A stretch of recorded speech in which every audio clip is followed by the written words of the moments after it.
सिद्धि सिंह और आप देख रहे हैं NL9 न्यूज़। और आज हम आए थे उत्तर प्रदेश के नगरी बनारस, महादेव की नगरी बनारस में। और आज हमने लोगों के बीच में नरेंद्र मोदी के नॉमिनेशन का जज्बा देखा। नरेंद्र मोदी के प्रति लोगों में कई भावनाएं हैं, कई जज्बा है और कई उम्मीद है। लोग उनसे काफ़ी आशाएं रखते हैं। और आज मेरे सहयोगी मैं, सिद्धि सिंह और फलक सिंह, इस पूरे नॉमिनेशन की प्रक्रिया का हमने अच्छे से किया। बिल्कुल सही सिद्धि जी, आपका कहना और हमारा जो सर्वे रहा है इससे ये साफ जाहिर हुआ है कि बनारस की इस नगरी में, प्रेम की इस नगरी में, काशी की इस नगरी में बीजेपी का और खास करके नरेंद्र मोदी का एक अपना ही प्यार और लगन है लोगों के बीच में। उनके लिए लोगों के बीच में एक जज्बा दिखा है और एक जुनूनियत दिखी है। और जो कल जो रोड शो हुआ था उससे ये साबित हुआ है, जिस तरीके की भीड़ उमड़ी है, जिस तरीके का जन सैलाब उठा था कल बनारस की गलियों में, काशी की गलियों में हमारे, वो देखकर हमें ऐसा लगा कि बीजेपी एक बार फिर से सत्ता में आ सकती है। हालांकि यहाँ पर 80 सीटें हैं, 80 सीटों में अभी भी आधी सीटें पर मतदान हो चुका है, पर आधी सीटों पर मतदान बाकी है। ये देखना काफ़ी दिलचस्प होगा कि बाकी सीटों पर बीजेपी के इस रोड शो के का क्या असर पड़ रहा है। आपका क्या कहना है इस पर? जी बिल्कुल, मुझे ऐसा लगता है कि लोगों के प्रति, नरेंद्र मोदी के प्रति काफ़ी जोश और जज्बा है। तो बीजेपी हो सकता है कि इस बार चुनाव फिर से जीतेगी और अपनी सरकार बनाने में कामयाब रहेगी। हालांकि बीजेपी के ऊपर चुनौतियां तो हैं, जैसे कांग्रेस हो गई और फिर सपा हो गई, दोनों एक हो चुकी हैं और दोनों पूरी जोर ताकत से उत्तर प्रदेश की राजनीति में अपना पैर जमाने की कोशिश भी कर रही है। हालांकि कन्नौज में कुछ दिन पहले ही राहुल गांधी और अखिलेश यादव का महाजन सम्मेलन भी हुआ था, काफ़ी तादाद में भीड़ आई थी और ये देख के लगा था कि हाँ, कांग्रेस एक बार फिर से यूपी में वापस आ सकती है। पर फिर नरेंद्र मोदी के रोड शो के बाद, जो कल जो बनारस में रोड शो हुआ है, आज नामांकन था नरेंद्र मोदी का, नामांकन के बाद जिस तरीके से लोगों के बीच में उत्साह दिखा है, यूपी के वासियों के बीच में जिस तरीके से उत्साह दिख रहा था, बीजेपी को लेकर भरोसा है उन्हें कि ये सरकार दोबारा आएगी और दोबारा अपना काम करेगी रोजगार के लिए। हालांकि कुछ लोग खफा भी थे इस बात को लेकर के।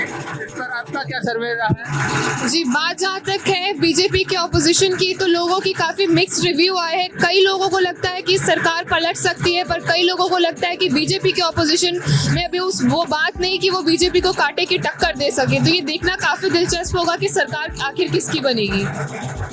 जी, ये देखना तो बिल्कुल दिलचस्प होगा, क्योंकि यूपी और बिहार ऐसी दो राज्य है जो सत्ता पे कौन सी सरकार बैठेगी इसका निर्णय करती है।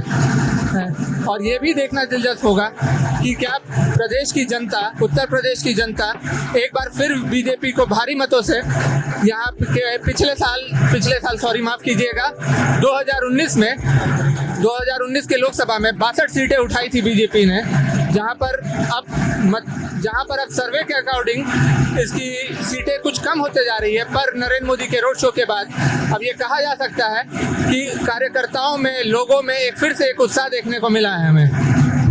जी, उत्साह तो काफ़ी है। लोगों से आज बात करके, उनसे जुड़ के ये चीज़ काफ़ी अच्छे से महसूस हुआ कि नरेंद्र मोदी से काफ़ी अपेक्षाएं हैं, काफ़ी उम्मीद है उनसे, बीजेपी सरकार से। और साथ ही इस राज्य के सीएम योगी आदित्यनाथ जी से भी काफ़ी उम्मीद रखते हैं लोग।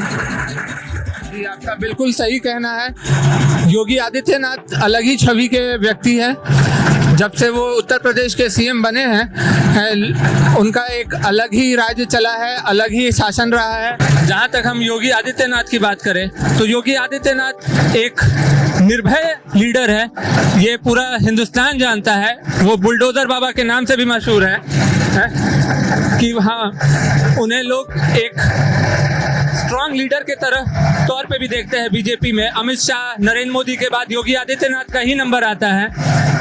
और जिस तरीके से योगी आदित्यनाथ अपने राज्य में सरकार चला रहे हैं, कानून व्यवस्था रखे हुए हैं, वो काबिले तारीफ है। उत्तर प्रदेश जैसे बड़े प्रदेश को अपने कंट्रोल में, अपने स्थिरता से, कानून के नियंत्रण में रह करके चलाना, ये काफ़ी बड़ी चुनौती है जो योगी आदित्यनाथ ने बखूबी निभाई है।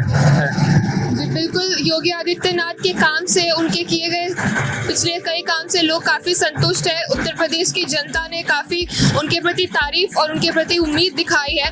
तो ये देखना काफ़ी अच्छा होगा, काफ़ी दिलचस्प होगा कि योगी आदित्यनाथ आगे और कितनी ऐसे काम करते हैं जनता के हित में, जो बीजेपी और इस देश की सरकार के लिए फ़ायदेमंद होगी।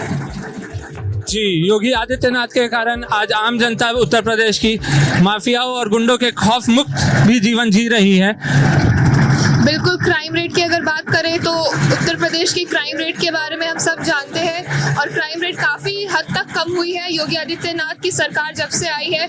डेवलपमेंट की बात अगर करें तो काफ़ी हद तक डेवलपमेंट भी हुई है और क्राइम रेट भी बहुत हद तक कम हुई है और उनका ऐसा मानना है कि डेवलपमेंट जो है वो हर रोज़ बढ़ते जाएगा। आने वाले समय में भी काफ़ी उत्तर प्रदेश की छवि बदलेगी, उत्तर प्रदेश का एक अलग नज़ारा दुनिया को और देश को देखने को मिलेगा।